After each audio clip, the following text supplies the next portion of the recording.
अस्सलाम वालेकुम, ये this is Jawad and welcome back to another video. तो आज की इस वीडियो में ले आया हूँ बुक पूरी बायो की जो 10th की है, इसका रिव्यू करने जा रहे हैं। इंपॉर्टेंट क्वेश्चन, इंपॉर्टेंट शॉर्ट, सब कुछ आपको बताने जा रहा हूँ। तो पहला चैप्टर आपका चैप्टर 10 गैसियस एक्सचेंज है। ये इलेक्ट्रॉनिक बुक है तो थोड़ी बहुत आपको नई नई लगेगी, तो इससे घबराना नहीं है। तो नीचे आते हैं तो यहाँ पे हमारे पास पहला चैप्टर आता है जी गैसियस एक्सचेंज का। यहाँ पे आपको ब्रीदिंग और आपके पास जो डिफरेंस आ सकता है, differentiate between breathing and cellular respiration, तो ये आपके पास डिफरेंस यहाँ पे आ सकता है। उसके बाद नीचे अगर हम आएँ तो हमारे पास गैसियस एक्सचेंज इन प्लांट वाला इम्पॉर्टेंट क्वेश्चन है। यहाँ पे ये वाली डायग्राम आपने देख लेनी है। डायग्राम आपकी पेपर में अभी एमसीक्यूज़ में भी आती हैं और ये सारी कुछ तो आ जाती हैं। उसके बाद ये डायग्राम एमसीक्यूज़ के लिए इंपॉर्टेंट है, शॉर्ट में भी शायद आपसे पूछ सकता है। उसके बाद यहाँ पे आपसे एक और क्वेश्चन पूछ सकता है कि लीफ सेल जो टू सिचुएशंस को फेस करता है शॉर्ट में, तो day time, during the day time और उसके बाद ड्यूरिंग द नाइट टाइम। यहाँ पे एक डे टाइम हो गया और उसके बाद हमारे पास जो ड्यूरिंग द नाइट है, ये क्या होता है, तो ये आपसे शॉर्ट या लॉन्ग में पूछ सकता है। उसके बाद नीचे आए तो ये हमारे से लेंटिसेल्स और लेंटिसेल्स को भी आपने इसकी डेफिनेशन देख लेनी है। और नीचे अगर आएँ तो ये डायग्राम है, इसको आपने स्किप कर देना है। बाकी ये प्रैक्टिकल है, इसको भी छोड़ दें। और गैसियस एक्सचेंज इन ह्यूमन में ये जो आपके पास डायग्राम आती है, ये जो आपके पास द एयर पैसेज वे है, ये एक इम्पॉर्टेंट चैप्टर है। और ये इसकी जो डायग्राम है, इसकी बहुत बहुत इंपॉर्टेंट डायग्राम है। और ये साथ में जो छोटी सी ब्लू कलर की डायग्राम है, ये भी बहुत इंपॉर्टेंट है। नीचे अगर हम आएँ तो ये वही वाला क्वेश्चन है। और अगर आप इससे भी नीचे आएँ तो यहाँ पे ब्रोंकाई और ब्रोंक्यूल्स का आपसे पूछ सकता है कि ये क्या चीज़ें होती हैं, ये इंपॉर्टेंट है इसमें। और नीचे अगर आ जाए लंग्स पे, तो लंग्स वाला ये जो डायग्राम बनी हुई है, ये बहुत इंपॉर्टेंट डायग्राम है। उसके बाद द मैकेनिज्म ऑफ ब्रीथिंग वाला ये जो है, ये इंपॉर्टेंट लॉन्ग क्वेश्चन है। मैकेनिज्म ऑफ ब्रीथिंग बहुत बहुत इंपॉर्टेंट लॉन्ग क्वेश्चन है, इसको आपने देख लेना है। ये यहाँ पे इसकी जो हेडिंग है, पहली इंस्पायरेशन और एक्सलेशन है, और ये बहुत आसान है, आप इसको देख लीजिएगा। और दूसरी इसकी ये हेडिंग है एक्सपायरेशन और एक्सलेशन, तो इसको आपने देख लेना है। ये आपसे एक एमसीक्यूज भी पूछ सकता है कि हमारी during the exercise other hard and physical work breathe increase rate to 30 to 40 minute per times. उसके बाद यहाँ पे ये वाली आपसे डायग्राम है, इसको आपने देख लेना है। यहाँ से एयर अंदर जा रही है और उसके बाद रिब्स आर रेज्ड, और यहाँ पे देखें रिब्स थोड़े नीचे हैं दूसरी डायग्राम में, यहाँ पे थोड़े उठे उठे नज़र आ रहे हैं आपको, और यहाँ पे दूसरी डायग्राम में नीचे। डायग्राम स्किप नहीं करनी, क्योंकि अगर उन्होंने डायग्राम दे दी तो फिर मसला हो जाएगा। बाकी ये कंपैरिजन है तो इसको आपने छोड़ देना है। ये टेबल अब किस तरह आ सकता है, ये तो अब यहाँ पे अमाउंट ऑफ ऑक्सीजन वगैरह अब आपने कैलकुलेट करनी होगी। बाकी नीचे अगर आए तो इसको भी छोड़ दें सारे पेज को। उसके बाद नीचे आए तो ये रेस्पिरेटरी डिसऑर्डर्स में, ब्रोंकाइटिस में आपसे जो क्वेश्चन पूछ सकता है वो क्रोनिक और एक्यूट ब्रोंकाइटिस का पूछ सकता है, आपस में डिफरेंस। यहाँ पे मैं एक्यूट ब्रोंकाइटिस को देख लेता हूँ किधर है। ये एक्यूट और क्रोनिक है, तो ये एक्यूट ब्रोंकाइटिस ही आगे लिखा है, और ये इन दोनों का आपस में आपसे पूछ सकता है। उसके बाद ये एपिसीमा भी इम्पोर्टेंट ही है, ये इसकी डायग्राम को रहने दें। बाकी एपिसीमा भी इम्पोर्टेंट है, इसको भी आप इसके सिम्टम पूछ सकता है, या ये लॉन्ग क्वेश्चन के पार्ट बी में पूछ सकता है। ये जो इसकी नीचे बंदे वाली डायग्राम है, ये भी इतनी ख़ास इंपॉर्टेंट नहीं है, सिर्फ आपको पता होना चाहिए ये नॉर्मल एलवेली हैं और ये एलवेली फेवरेट पास।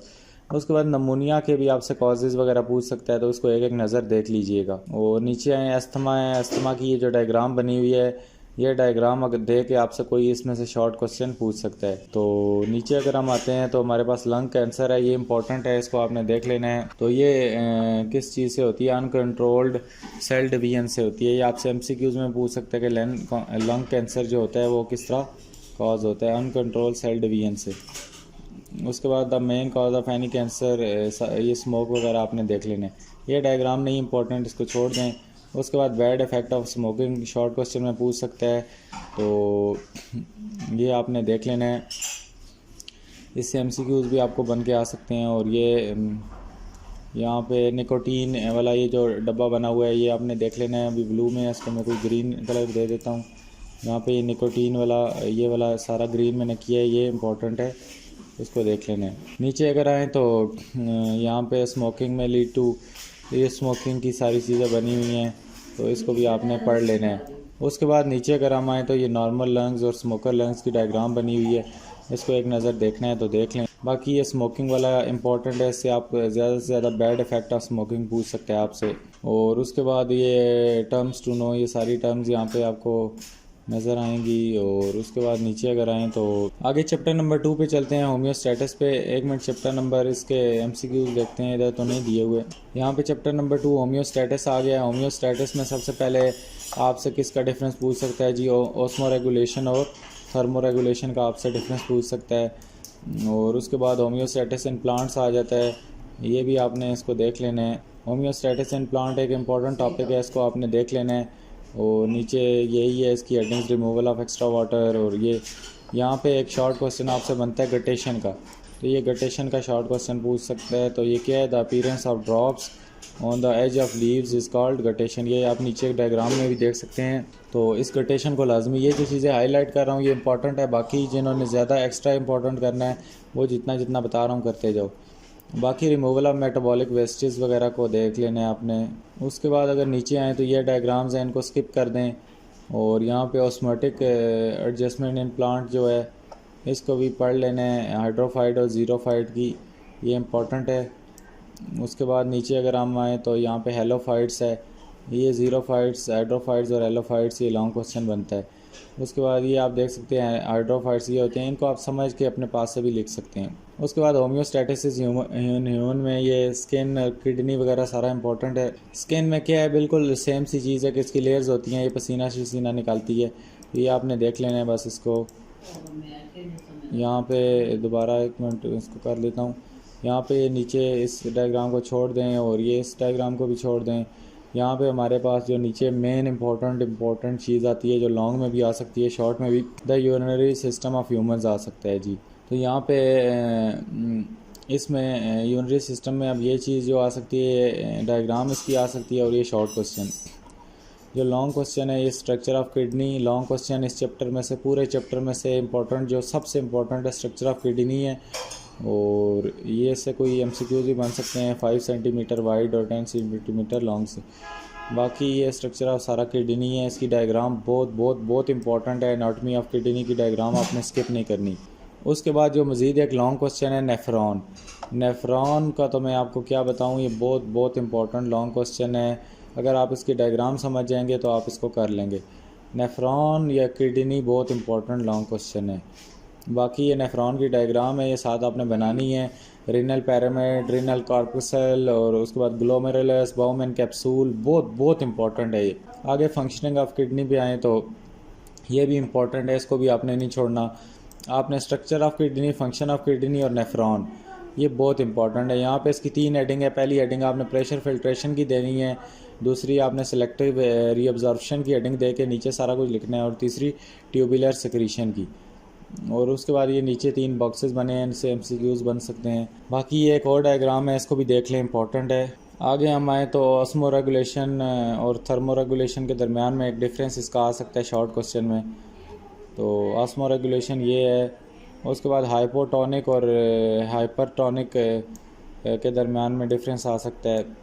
उसके बाद डिसऑर्डर ऑफ किडनीज़ में आए तो किडनी स्टोन को देख लेना है। यहाँ पे किडनी स्टोन अगर ना भी आए तो यहाँ पे लिथोट्रिप्सी आ सकता है, ये लिथोट्रिप्सी आपको नज़र आ रहा होगा। और उसके बाद किडनी फेलियर यहाँ पे हो गई है, तो ये भी यहाँ पे किडनी फेलियर में आपको डायलिसिस आपसे पूछा जा सकता है, और पेरिटोनियल डायलिसिस और हीमियोडायलिसिस, इसमें से कोई शॉर्ट क्वेश्चन में आ सकता है। तो ये इसकी ये डायग्राम है, इसको देख लें एक बार, इंपॉर्टेंट है। और उसके बाद हीमोडायलिसिस, ये जो बच्चा बेड पे लेटा है, ये भी एक इम्पॉर्टेंट शॉर्ट क्वेश्चन है।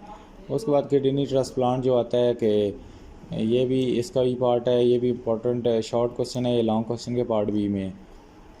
आगे चलें तो ये डायग्राम आप देख सकते हैं, ये शॉर्ट क्वेश्चन के साथ इधर बनी है। एक्सरसाइज आपने इसकी सारी करनी है। और यहाँ पे ये भी आ सकता है। उसके बाद नीचे अगर हम आएँ तो कोऑर्डिनेशन एंड कंट्रोल वाले चैप्टर में, इस चैप्टर में से आपको क्या आ सकता है जी। नीचे आएँ तो हमारे पास ये वाला जो आपका टेबल सा बना हुआ है, ये टेबल आपने इसको देख लेना है। और बाकी स्टिमुली को छोड़ दें, रिसेप्टर्स और इफेक्टर्स का यहाँ पे डिफरेंस आ सकता है। बाकी कोऑर्डिनेटर रिस्पांस को छोड़ दें। ये वाली डायग्राम आपने देख लेनी है, क्या पता आ जाए। ये अभी इतनी इंपॉर्टेंट नहीं है, लेकिन जिसका कह रहा हूँ देख लेनी है वो इम्पोर्टेंट नहीं है, जो हाईलाइट कर रहा हूँ बहुत इंपॉर्टेंट है। उसके बाद ह्यूमन नर्वस सिस्टम में जी ब्रेन और स्पाइनल कॉर्ड वगैरह इंपॉर्टेंट है। नर्व सेल और न्यूरॉन्स में आपको ये एक्सन्स और डेंड्रॉइड और एक्सन्स का डिफरेंस आपसे पूछ सकता है। और आगे नीचे चलें तो ये वाली इम्पोर्टेंट, बहुत बहुत इंपॉर्टेंट डायग्राम है, बहुत इंपॉर्टेंट डायग्राम है, तो इसकी लेबलिंग आपसे करवा सकता है। उसके बाद नोड्स ऑफ रॉनीवेयर का पूछ सकता है आपसे शॉर्ट क्वेश्चन में। आगे जाएं तो ये तीनों लॉन्ग क्वेश्चन के पार्ट बी में सेंसरी न्यूरॉन, इंटर न्यूरॉन और मोटर न्यूरॉन लॉन्ग क्वेश्चन के पार्ट बी में पूछ सकता है। बाकी नीचे आएँ तो इसमें कुछ भी इतना ख़ास नहीं है। ये नर्व है, नर्व में आप इसकी नर्व और इसकी टाइप्स शॉर्ट क्वेश्चन में पूछ सकता है।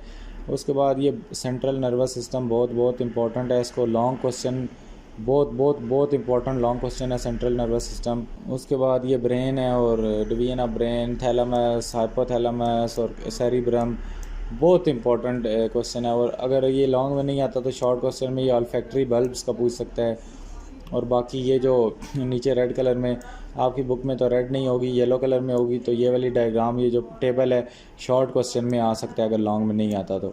बाकी ये मिड ब्रेन है, डेफिनेटली ब्रेन तो आप सारा ही करेंगे, हिंड ब्रेन तक करेंगे, तो इसमें से अभी पूरा इस बार लॉन्ग नहीं पूछते ये ज़्यादातर। अब इसमें से आपसे कोई चीज़ें पूछ सकते हैं, बहुत इंपॉर्टेंट है ब्रेन की, आपने सारी डायग्राम कर लेनी है। उसके बाद नीचे हिंड ब्रेन में आपको पोन्स और मेड्यूला ऑब्लोंगाटा का पूछ सकता है। और यहाँ पे ये तो आपने करना ही करना है, स्पाइनल कॉर्ड भी आपने करना है। और ये वाली डायग्राम भी स्पाइनल कॉर्ड की इतनी इंपॉर्टेंट नहीं है, लेकिन कर लें इसको भी। बाकी नीचे आएँ तो पेरिफेरल नर्वस सिस्टम को छोड़ दें, इसको भी छोड़ दें। रिफ्लेक्स सेक्शन में आपसे ये रिफ्लेक्स आर्क की डेफिनेशन शॉर्ट में पूछ सकता है। उसके बाद ये डायग्राम है आपकी, ये भी देख लेनी है आपने, इतनी इंपॉर्टेंट तो नहीं है। उसके बाद रिसेप्टर इन ह्यूमंस आपसे इसको भी रहने दें। आई वाला बहुत इंपॉर्टेंट, बहुत बहुत इंपॉर्टेंट आई वाला लॉन्ग क्वेश्चन है, इसकी आपने ये डायग्राम सारी करनी है और ये सारा लॉन्ग क्वेश्चन करना है। ये डायग्राम इतनी इंपॉर्टेंट नहीं है, इसको रहने दें। और उसके बाद ये कैट्स और डॉग्स की जो आंखें नीली होती हैं, साइड में बॉक्स बना है, ये आपने करना है। उसके बाद जी आपसे पूछ सकता है एक्वस ह्यूमर और विर्टोस ह्यूमर शॉर्ट क्वेश्चन में पूछ सकता है। रेडोस्फिन पूछ सकता है ये क्या होती है। और ये नाइट ब्लाइंडनेस का जो भी कॉन्सेप्ट है, ये पूरा रॉड्स, ये पूरा यहाँ तक रॉड से लेकर ये सारा इम्पोर्टेंट है। नीचे आए तो कॉन्स ये कलर ब्लाइंडनेस का आपसे शॉर्ट क्वेश्चन आ सकता है। तो उसके बाद डिसऑर्डर ऑफ आई में ये हाइपर मायोपिया और या लॉन्ग के पार्ट बी में इन दोनों का डिफरेंस पूछ सकता है। बहुत बहुत बहुत इंपॉर्टेंट क्वेश्चन है। और ये जो पायलट है, पायलट को ये रात को लाइटें क्यों लगाई जाती हैं, ये कॉन्सेप्चुअल क्वेश्चन अगर दे दिया तो इसमें वो भी पूछ सकता है ये। बाकी ये डायग्राम इंपॉर्टेंट है आई की। कंट्रीब्यूशन ऑफ मुस्लिम साइंटिस्ट को रहने दें। उसके बाद ये उल्लू रात को क्यों नहीं देख सकता, ये इंपॉर्टेंट है, अगर कॉन्सेप्चुअल में से देते हैं तो ये दे सकते हैं। ईयर भी एक इम्पॉर्टेंट लॉन्ग क्वेश्चन है, लेकिन इतना ज़्यादा भी नहीं है, लेकिन this is again a important question. यहाँ पे ये इसकी डायग्राम पता नहीं लोड ही नहीं हो रही। उसके बाद ये आपसे MCQs में पूछ सकता है कि what is the smallest bone of human body, step is. उसके बाद ये लॉन्ग, ये हमारे पास जो आता है ईयर की डायग्राम बहुत इंपॉर्टेंट है। और ये जो छोटी सी डायग्राम है साथ में कोक्लिया वगैरह वाली, ये भी बहुत इंपॉर्टेंट है। बाकी आपसे ये थंडरस्टॉर्म वाला ये बॉक्स है, इसको एक बार पढ़ लेना आपने। और साउंडलेस वर्ड में भी इसको एक बार आपने देख लेना है, अपनी वर्डिंग में बेशक लिख दो इसको आ गया तो। एंडोक्राइन सिस्टम को छोड़ दें, ये आपसे डवार्फिज्म शॉर्ट क्वेश्चन में पूछ सकता है। नीचे आए तो हम ये आपसे दो वेरोसप्रेसिन और डायबिटीज़ एंडोपस, ये आपसे पूछ सकता है क्या चीज़ें होती हैं, तो इनका सिर्फ शॉर्ट एक तारफ याद कर लें। थायराइड ग्लैंड में को भी आप देख लेना। और नीचे आएँ तो पैराथायराइड ग्लैंड में ये पैराथ हार्मोन का पूछ सकता है, इसकी एक लाइन याद कर लें। उसके बाद ये दोनों ये जो ड्रग्स होते हैं इनको आपने देख लेना है। नीचे आएँ तो जी यहाँ पे डायबिटीज़ मेलिटस को आपने देखना है क्या चीज़ होती है। ऊपर ये जो बॉक्स बना है इसको MCQs के लिए कर लें। ये टेबल छोड़ दें। उसके बाद गोनाड्स में इसको भी छोड़ दें। उसके बाद ये एस्ट्रोजन का पता चला लेना ये क्या चीज़ होती है। उसके बाद ये पॉजिटिव फीडबैक और नेगेटिव फीडबैक मैकेनिज़्म शॉर्ट में आ सकता है या लॉन्ग के पार्ट बी में। तो ये बहुत आसान है, आप इसको एक बार पढ़ेंगे तो अपनी वर्डिंग में लिख सकते हैं। ये डायग्राम इंपॉर्टेंट है सारी की सारी। डिसऑर्डर में आपको पैरालिसिस और एपिलेप्सी का आपस में डिफरेंस आ सकता है। ये आपने बुकों पे बुकें लेके आप साथ में निशान लगाते जाएँ, जिन्हों को शौक होगा वो लगा लेंगे। बाकी ये चैप्टर तकरीबन ये एक्सरसाइज के शॉर्ट आपने सारे करने हैं, लॉन्ग जो बता रहा हूँ वो कर लें। उसके बाद सपोर्ट एंड मूवमेंट पे आते हैं। सपोर्ट एंड मूवमेंट में हमें क्या मिलेगा जी, यहाँ पे आपको एंडोस्केलेटन और एक्सोस्केलेटन का डिफरेंस आपको ने करना है। एक्सोस्केलेटन कहीं आगे लिखा है, लेकिन आपको पहले ही बता रहा हूँ कि ये एक्सोस्केलेटन ये ऊपर लिखा हुआ है ये रेड बॉक्स में, तो आपने यहाँ से देख के इन दोनों का डिफरेंस देख लेना है। उसके बाद बोन और कार्टिलेज में आपको डिफरेंस आ सकता है, ये भी आपने देख लेना है शॉर्ट क्वेश्चन में। और नीचे आए तो ये डायग्राम छोड़ दें। उसके बाद ये कार्टिलेज को भी आपने देख लेना है, हाईलाइन कार्टिलेज, इलास्टिक और फाइबेरियस। बाकी नीचे बोन्स हैं, इनकी डायग्राम्स देख लें, इतनी इम्पोर्टेंट नहीं है। उसके बाद ये ओस्टियोसाइट्स वाला आपने देखना है कि ये क्या होता है। उसके बाद नीचे आएँ तो हमारे पास जी एक्सियल स्केलेटन और एपेंडिकुलर स्केलेटन को पढ़ लें बस। और नीचे आएँ तो ये वाली डायग्राम आपने सारी बंदे वाली कर लेनी है, ये स्कल वाली है।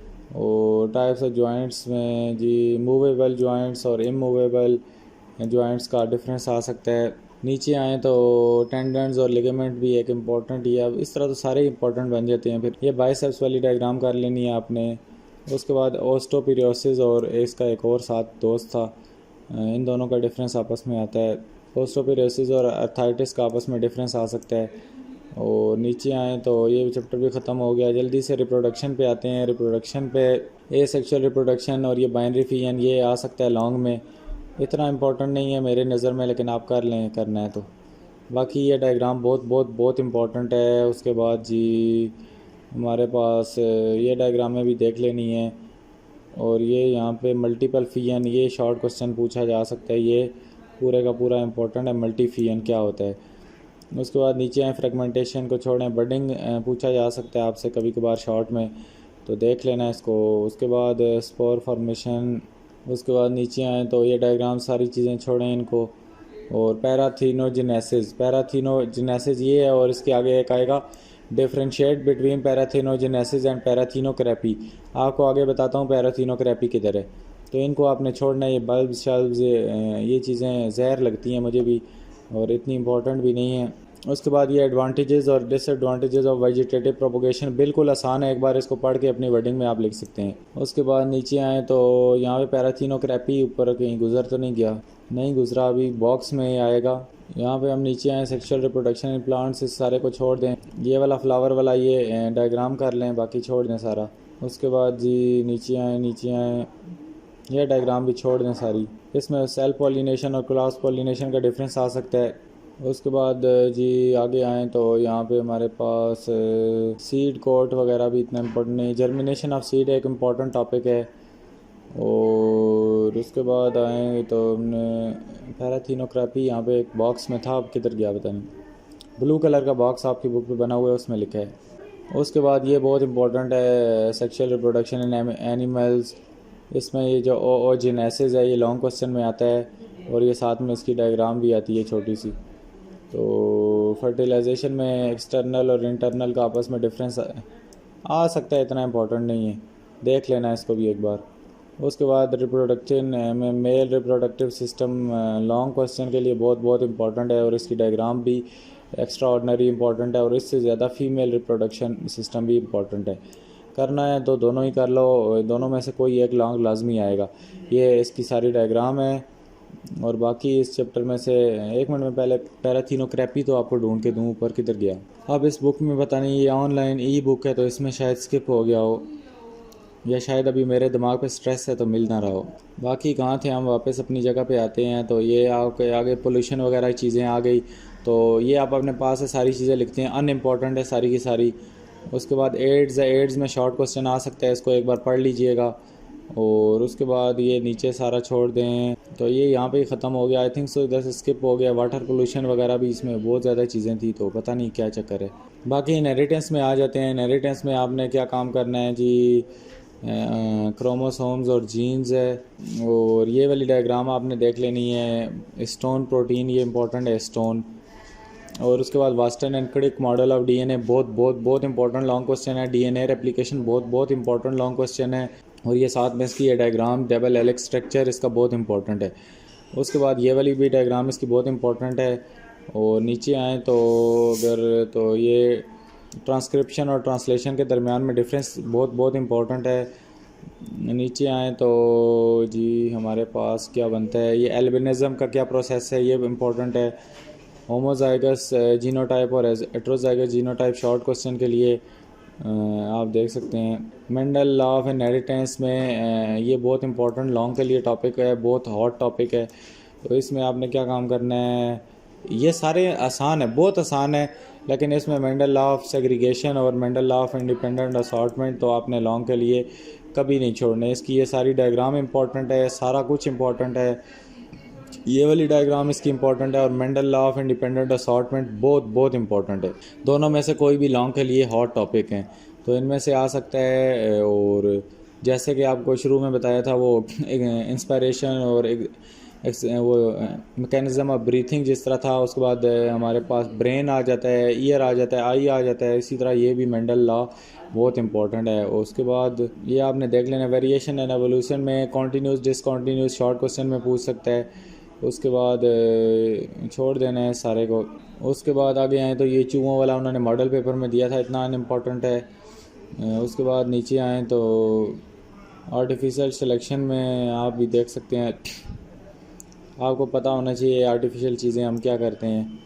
आगे एक मिनट आए नीचे तो ये डायग्रामें देख लें, फालतू फालतू डायग्रामें इंपॉर्टेंट हैं। तो सब्जियों का तो आपको पता ही होगा। वैसे मैन एंड हिज इन्वायरमेंट में अगर हम आएँ तो हमारे पास क्या आता है जी, पॉपुलेशन और कम्युनिटी के दरमियान में डिफरेंस आ सकता है। ए बायोटिक और बायोटिक कंपोनेंट्स का पूछ सकता है डिफरेंस आपस में। उसके बाद प्रोड्यूसर और कंज्यूमर का डिफरेंस आपसे ले सकता है। आगे छोड़ दें इनको। उसके बाद फ्लो ऑफ एनर्जी, ये डायग्राम इंपॉर्टेंट है, देख लीजिएगा। उसके बाद जी फ्लो ऑफ मटेरियल, ये भी इम्पोर्टेंट है, ये आपको नीचे दे दिया जाएगा, इससे आपने एरोज़ लगाने होंगे। उसके बाद जी ये प्रोड्यूसर के बाद क्या होता है, ये भी एरो वाले इंपॉर्टेंट है, शॉर्ट में या एमसीक्यूज़ में दे सकता है। उसके बाद ये पूरी साइकिल इसको छोड़ दें, पैरामिड जो भी बना है। उसके बाद अगर हम आए तो ये कार्बन साइकिल इतनी इम्पोर्टेंट नहीं है जितनी कि ये कौन सी साइकिल है, नाइट्रोजन साइकिल बहुत बहुत इंपॉर्टेंट लॉन्ग क्वेश्चन है। इसमें आपको ये हेडिंग भी मिलेंगी, नाइट्रोजन फिक्सेशन वगैरह वगैरह। उसके बाद ये भी सारा उसी का पार्ट है, ये मोनिफिकेशन, असिमिलेशन, ये सारा ये लॉन्ग क्वेश्चन है पूरा। ये डायग्राम भी इम्पोर्टेंट है, देख ले। उसके बाद नीचे आए तो ये देख लेनी है डायग्रामें। उसके बाद ये डायग्राम मॉडल पेपर में कहीं दी हुई थी। सिम्बियोसिस बहुत बहुत इंपॉर्टेंट है, शॉर्ट आ सकता है। और इसमें एक आपको डब्बा है वो बताता हूँ, वो बहुत इंपॉर्टेंट है। यहाँ पे एक डब्बा होगा, वो बियर वाला, हनी बी और इस तरह वाला, मुझे याद अभी आ रहा है, पता नहीं किधर है। उसके बाद म्यूचुअलिज्म का प्रोसेस भी आपने देख लेना है, लेकिन वो सिम्बियोसिस वाला ज़्यादा इंपॉर्टेंट है। उसके बाद यहाँ पे एक आता था, हाँ ये वाला, ये बियर वाला, ये बहुत इंपॉर्टेंट है। हनी बी को क्या चक्कर होता है, ये सारा इसका आपने पढ़ लेना है।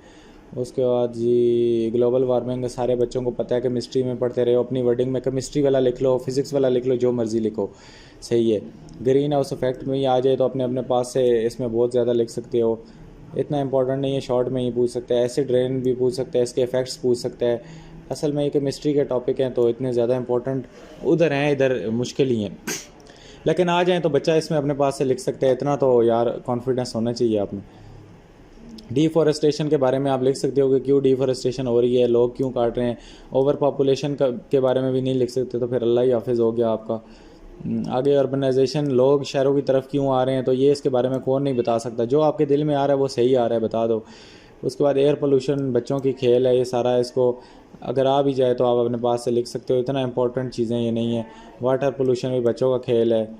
और उसके बाद यूट्रॉफिकेशन इंपॉर्टेंट चीज़ है, इसको देख लेना है कि ये कैच शैद क्या होता है। उसके बाद लैंड पोल्यूशन भी बच्चों का खेल है। कंजर्वेशन ऑफ नेचर में ये 3R स्ट्रेटजीज़, रिड्यूस, रीयूज़ और रिसाइकल, ये इंपॉर्टेंट है, देख लो इसको। ये MCQs में R4 पूछ सकता है कि री फॉरेस्ट। और उसके बाद नीचे आए तो जी ये डेंगू फीवर है। डेंगू फीवर बहुत बहुत इंपॉर्टेंट लॉन्ग क्वेश्चन है, 9th वालों के लिए भी 10th वालों के लिए भी। तो नीचे आए तो ये चैप्टर ख़त्म हुआ चाहता है। बायोटेक्नोलॉजी में आ जाएं तो ये आखिर में चैप्टरों से इतने लॉन्ग नहीं आते, छोटे चैप्टर हैं। तो पहले वाले चैप्टरों को आपने सही मंड के प्रिपेयर करना है, उसमें से मैंने आपको लॉन्ग भी ज़्यादा बताए हैं, तो टेंशन नहीं लेनी, बस तैयारी करें। जेनेटिक इंजीनियरिंग का शॉर्ट क्वेश्चन आ सकता है आप पे, और यहाँ पे बायोटेक्नोलॉजी का डेफिनेशन वगैरह पूछ सकता है। उसके बाद फर्मेंटेशन में आपको बैच फर्मेंटेशन और वो है इसमें, तो पूछ सकता है आई थिंक। सो देखते हैं ये अल्कोहलिक और लैक्टिक, इसका मैं आपको कहा था ये शॉर्ट या लॉन्ग के पार्ट भी में ये पूछ सकता है, ये इम्पोर्टेंट है। फर्मेंटेशन में जी इसको छोड़ दें। उसके बाद हाँ ये फर्मेंटर, ये बैच फर्मेंटेशन इसकी बात कर रहा था, बैच फर्मेंटेशन और कॉन्टीन्यूस फर्मेंटेशन शॉर्ट क्वेश्चन में आ सकता है। उसके बाद एडवांटेजेस भी इसके शॉर्ट में आ सकते हैं।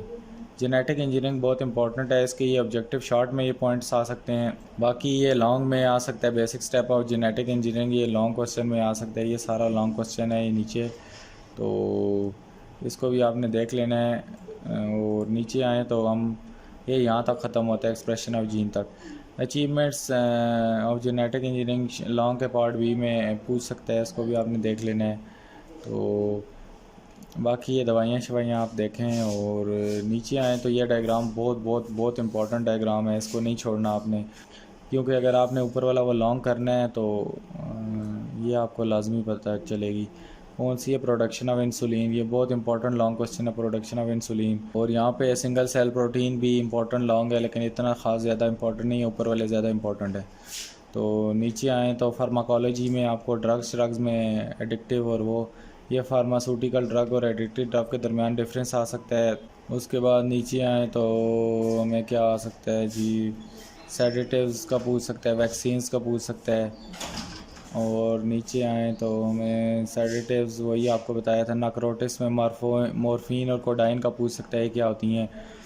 उसके बाद मरजुआना रैश का पूछ सकता है शॉर्ट में। उसके बाद ये नीचे आए तो drug addiction and associated problems, तो इसमें अपने पास है आप लिख सकते हो, आपने 9th क्लास में ड्रग एडिक्शन का चैप्टर पढ़ा था, तो उससे भी काफ़ी कंटेंट ले सकते हो। एंटीबायोटिक एंड वैक्सीन इंपॉर्टेंट है, तो इसको एक नज़र देख लीजिएगा। बाकी ये वैक्सीन वाला ये इंपॉर्टेंट है, एंटीबायोटिक को फिर भी छोड़ दें, ये वैक्सीन वाले को ना छोड़ें, ये इंपॉर्टेंट लॉन्ग क्वेश्चन है। नीचे आएँ तो अगले चैप्टर पे आ जाएँ। आई थिंक सो चैप्टर ख़त्म हो गए हैं, तो वीडियो बहुत लंबी होगी, पता नहीं कितने मिनट की हुई है, ये कहीं 30 मिनट की वीडियो हो गई है। तो अभी तक अगर कोई देख रहा है तो वो लेजेंड है, कोई अभी भी देख रहा है तो नीचे अभी कमेंट करे। तो असल में डिटेल में बताना होता है आपको, आप कहते हैं हमें बुक वाला गैस चाहिए, तो फिर टाइम तो देना है। अगर आपने पास होने के लिए 30 नंबर लेने हैं तो 30-32 मिनट तो देने होंगे।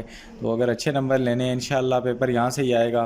तो वो जो 3 सेट हैं उन पर बिल्कुल भी डिपेंड, मैं तो कहता हूँ ना ही आप करें। उम्मीद करता हूँ वीडियो पसंद आई होगी, मज़ीद टाइम नहीं लूँगा। अल्लाह हाफ़िज़, टेक केयर।